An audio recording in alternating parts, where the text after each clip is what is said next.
new images near the Strait of Hormuz off Iran, where new attacks are now sending oil prices on another wild ride today. This is a Thai-flagged ship, one of at least 3 vessels that have been struck today in that critical waterway.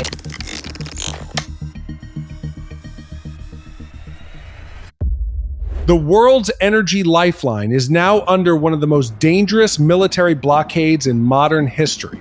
What is unfolding in the waters of the Middle East is no longer a routine regional tension. This is the result of a carefully layered strategy designed to place one of the most critical maritime corridors on Earth under Tehran's control. The Strait of Hormuz, through which a major share of global oil and commercial shipping passes, is now caught inside a tightening ring of military pressure. The Islamic Revolutionary Guard Corps has reinforced Kharg Island and the surrounding waters with dense naval minefields, transforming the approach routes into a potential kill zone. But this is far more than a static defense. Beneath the surface, unmanned underwater craft and stealth maritime assets move through the darkness on the waterline. High-speed attack boats and suicide craft continue to pressure civilian cargo vessels and oil tankers attempting to cross the corridor.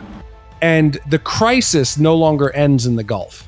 With Houthis' forces opening another front from Yemen, the pressure now extends southward into the Red Sea, threatening global shipping routes on multiple fronts.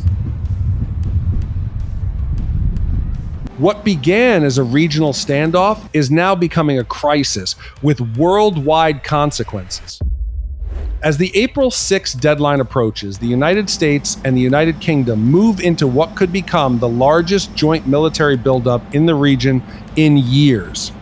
A surprise carrier group centered around the USS George H.W. Bush CVN 77 enters the operational zone, accompanied by bombers, amphibious assault ships, destroyers, frigates, and nuclear submarines.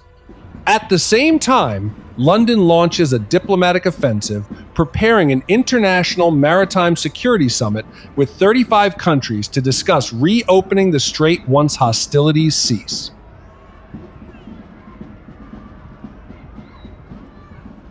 Then comes the surprise move. A massive U.S. aircraft carrier suddenly enters the Gulf, immediately changing the balance of power. Escorting it is a layered strike package built for full-spectrum warfare. Fairchild Republic A-10 Thunderbolt II aircraft are deployed for low-altitude precision strikes against fast attack boats and missile launchers near Iran's shoreline.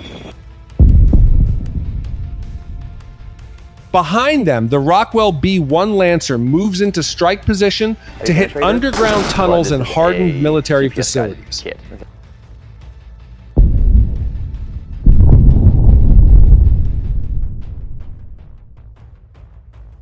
Above the formation, the Northrop B-2 Spirit provides deep penetration stealth strikes, while the Boeing B-52 Stratofortress carries massive payload capability for sustained bombardment deep inside Iran. As the carrier group takes position, the coalition expands across the Gulf. Amphibious assault ships move in carrying Marines, helicopters, landing craft, and armored vehicles prepared for insertion near Kharg Island.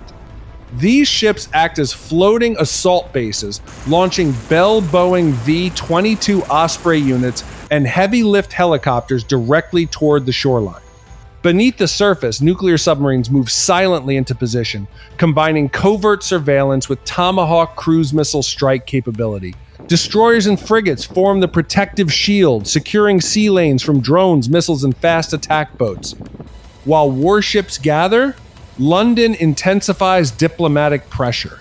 British leadership coordinates a 3-5 country security initiative to restore safe passage for global shipping. At the same time, military activity on the ground intensifies across the Middle East.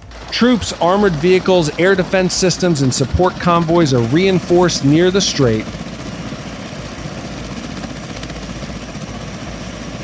Every hour, more personnel and weapons arrive, building the infrastructure for either rapid strikes or a prolonged campaign. The region now stands on the edge between negotiation and war.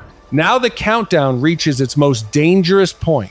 If Iran refuses to reopen the strait by April 6, the United States is prepared to launch massive airstrikes within moments. The target list includes military infrastructure, missile storage sites, command centers, and strategic energy facilities. This would not be a limited strike. It would be a coordinated air campaign using carrier-based fighters, bombers, and submarine-launched Tomahawks designed to break Tehran's operational lifeline. Even before the deadline expires, the Pentagon has already shifted the battlefield. Around 5,000 U.S. Marines and sailors are deployed into forward positions near the strait, much of them arriving aboard the USS Tripoli LHA-7 and supporting warships. These forces bring air defense batteries, armored vehicles, helicopter assault units, and logistics convoys, effectively placing a rapid response combat force on Iran's doorstep.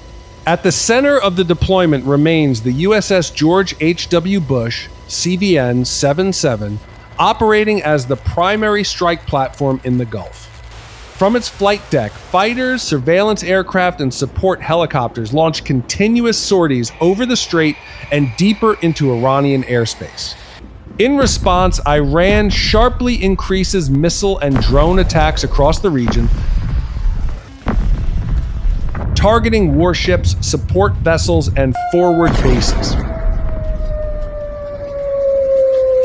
The strait is no longer only a blockade zone, it is now an active battlefield.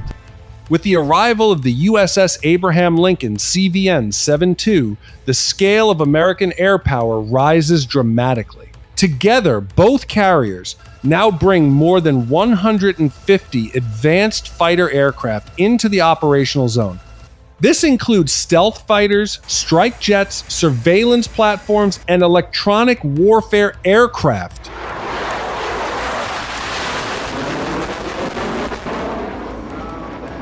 The skies above Hormuz are now shaped by overwhelming air superiority. For Tehran, this signals the possibility of the largest coordinated air assault it has faced in the region.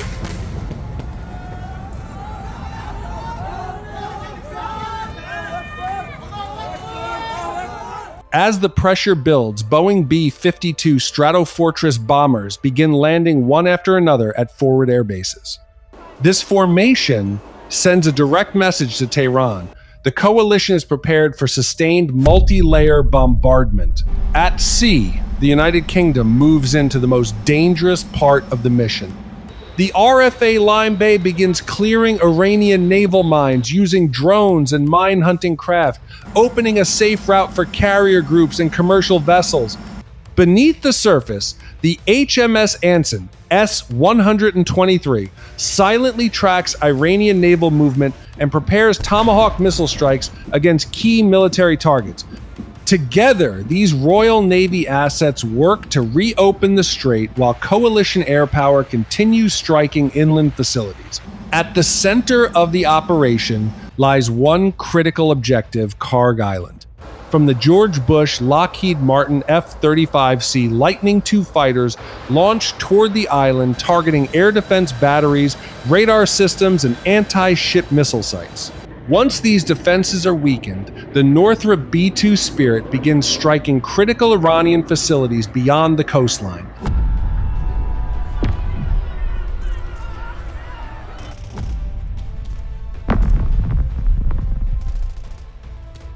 While the Rockwell B-1 Lancer targets underground tunnels and missile bunkers.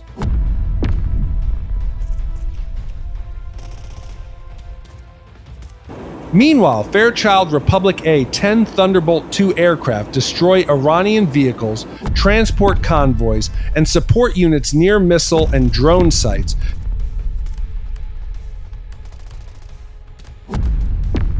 weakening Tehran's ability to sustain operations around Hormuz. At the same time, Washington expands the coalition, reaching out to European Union partners for intelligence, surveillance aircraft, frigates, and mine-clearing support. The battle for Hormuz is no longer just regional, it has become an international crisis. The Strait of Hormuz is no longer only a battleground, it is now a test of global security and international resolve.